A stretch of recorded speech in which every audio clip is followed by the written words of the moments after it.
Hello everyone, good to see you here. If you are a newcomer, my name is Andach. I speak several languages and I try to learn new ones when I can. Today we will look into a language learning method that I used for a long time. It is a simple but effective method. It doesn't rely on apps and whatnot, but basically a piece of paper or a notebook and some pens. Without further ado, let's get started.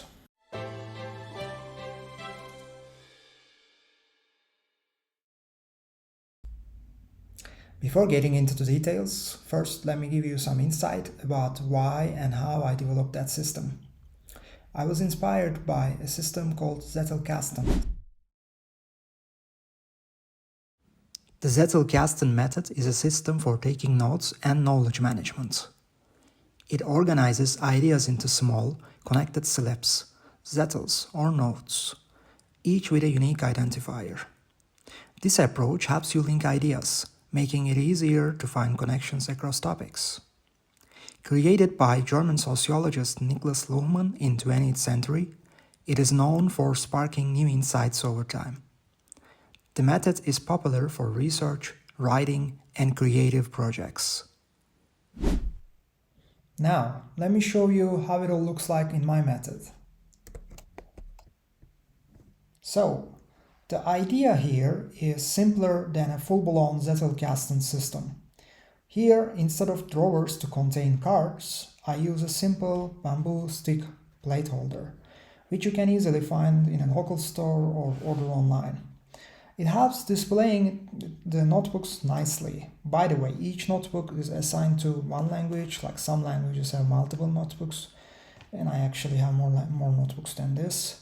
So this one also acts like a visual reminder to develop the habit of studying languages regularly or recording the content that you are immersing yourself with. Instead of reference numbers for each piece of card in Zettelkasten system that helps you link the different piece of information together, I'm just using a basic label sticker for each language on the cover of your notebook. I printed them myself, but you can easily use readily available sticker if you have, or you can just write them yourself. You don't even need the flags, honestly, but it just makes it a little bit easier to pick up the notebook a little faster. So let's see what we have here. We have Spanish, we have French, we also have some notes. You don't have to use necessarily notebooks. You can just use separate pieces of papers to take your notes. We have Chinese, which is actually Mandarin Chinese. When I was into crafts, I actually made some of the notebooks myself, but I'll get into that later. We have Hindi, we have Russian, we have Portuguese, Brazilian Portuguese mostly. We have Japanese, Italian, etc., like German and Arabic.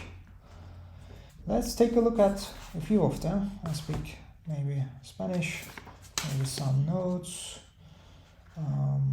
maybe Russian, and let's see what else we have here. Maybe Japanese too, why not?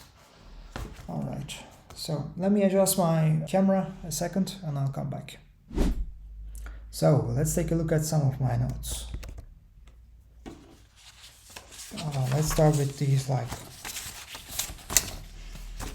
pieces of notes before the notebooks.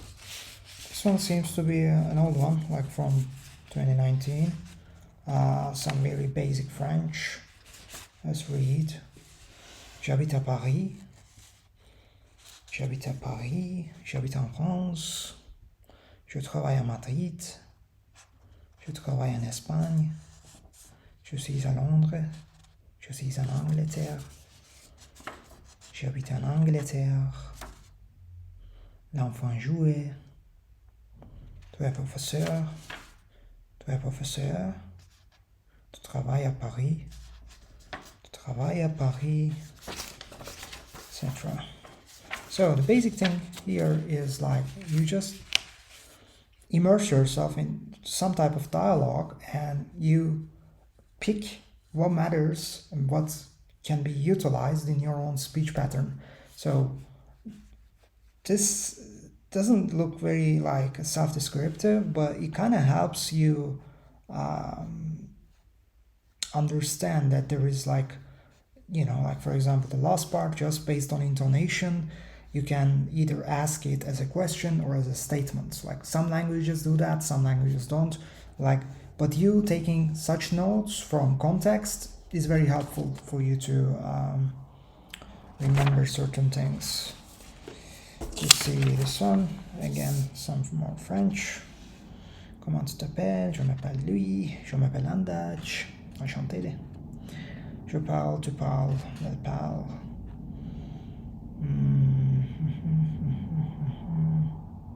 Sarah est espagnole. Sarah est américaine. Tom est américain. Tom est américain. Gabriel est espagnol.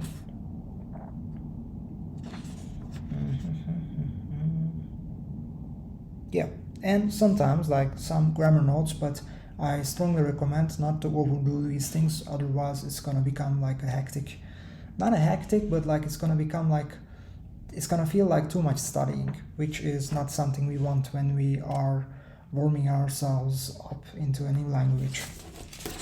Alright, so let's take a look at my notebooks. These are from Lemmy, not affiliate or anything. In Europe you can find like A5 size letters, which I find useful, and these small booklets are very lightweight, so they are very convenient. In the US you can find half letter notebook size, which is very convenient to take language related notes. This one, I think I spilled some coffee on it, which is the proof that I studied a little bit more than some more cleaner notebooks, I guess. So let's take a look at how it looks on the inside. So usually, like in each page, like I do have some dialogue, some like natural context, and then it continues with some like key vocabulary in here.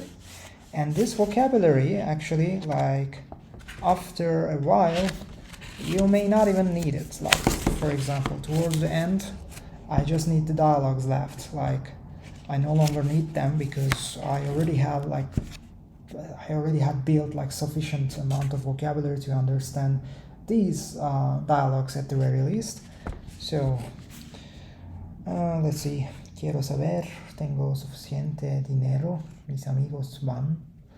Es nuestro dinero, juntos tenemos suficiente, quizás. Estamos en México ahora. Estoy en Argentina.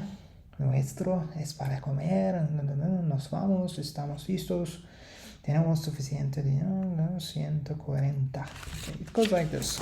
So very basic. Like some of them are numbers, but I just don't even need to list numbers following each other here. Like somos norteamericanos. Hablamos con nuestros amigos. Nosotros somos de Ecuador. Podemos comer. Bueno, quizás. Tenemos $80 para comprarlo.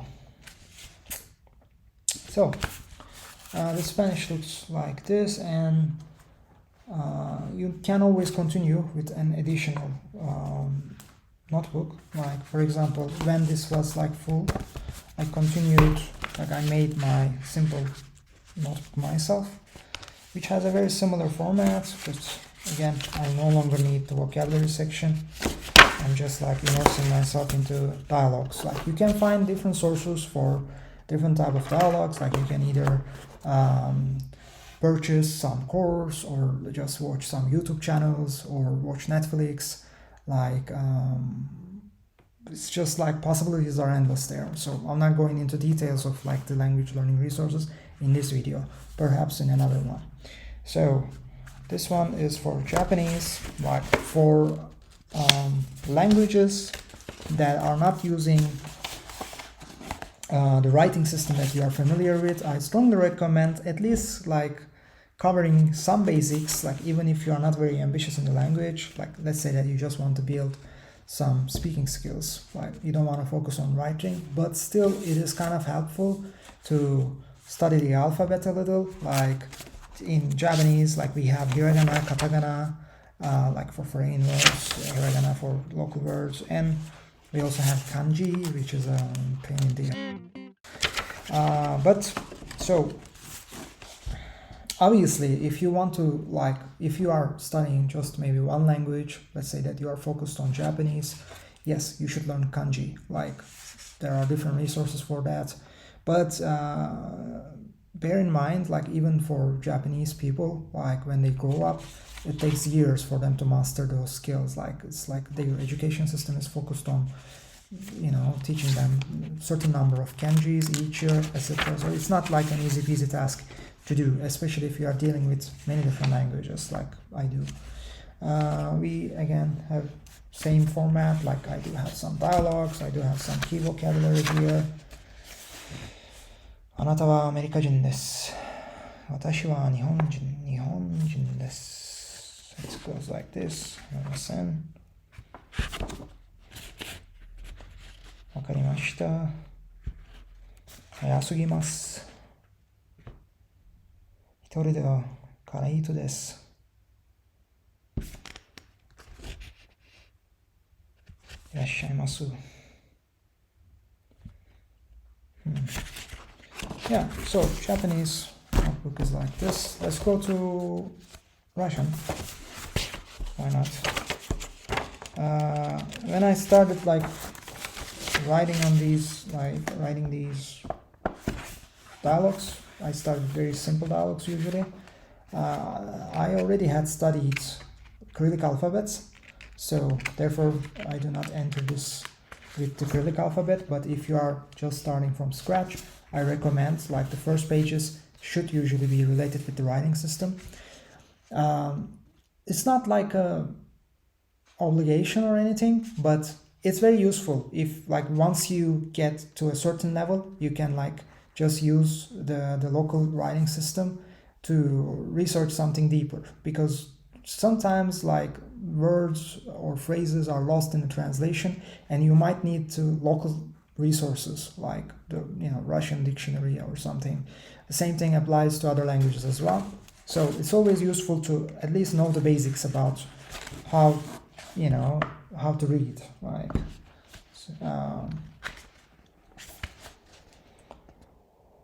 okay, so in here, let's see, 5, 8, some numbers, нет, немного позже. Сейчас 9 часов, сейчас 8 часов.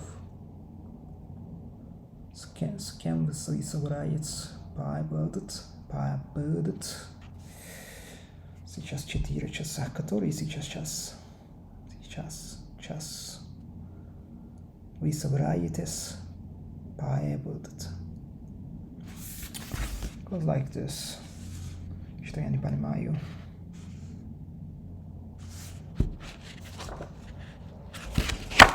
Yep, so that is that.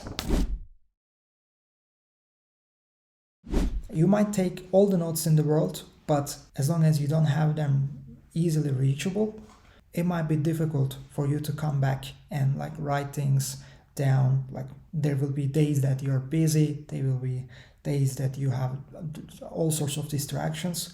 So what you want is to maybe display them in a corner of your room, or if you are traveling, just keep them organized in a certain place and take them out. So that visual connection with those notebooks kind of can create an emotional motivation. Like, you can come back to it and then you can study more. You can maybe take just one sentence at a time. It doesn't even have to be a half an hour study session each time. You can come back to it, write one sentence, and then come back to it later, next day. If you don't remember the sentence, you might look up from a translation application or from dictionary itself, etc., etc. And last but not least, like, you should always come back to your notes, because that's the point of taking notes. Like if you just take notes and leave them forever to get dust in your shelves, it's just not gonna work. Like, because all it takes is your brain's exposure to the language that you are targeting. That is to keep in mind. And one last thing is that my current system can actually be improved if you have the patience or the time to put into it. How can it be improved? Like, for example, in this note that I showed you, like we do have a date label here. So you can actually use index numbers like Zettelkasten, and then you can build like an index page which can refer to certain topics, certain subjects, and then maybe you can go back to each thing. But do I believe that that would be the best thing to do? No, I don't, because I also think that language learning can be an organic journey, like, and when it is a little bit more organic, like when you are not overly structuring things, can actually be beneficial for your motivation again. All right, so that's it for today. Thank you for your patience, and I hope you can find something useful in here. And if you like, please don't forget to like. If you want to see more related content, consider subscribing to my channel, and let me know how it works for you. You can implement it yourself. You can try different variations of my methods. Just feel free to do so, and feel free to ask questions in the comments about your progress. All right, see you later.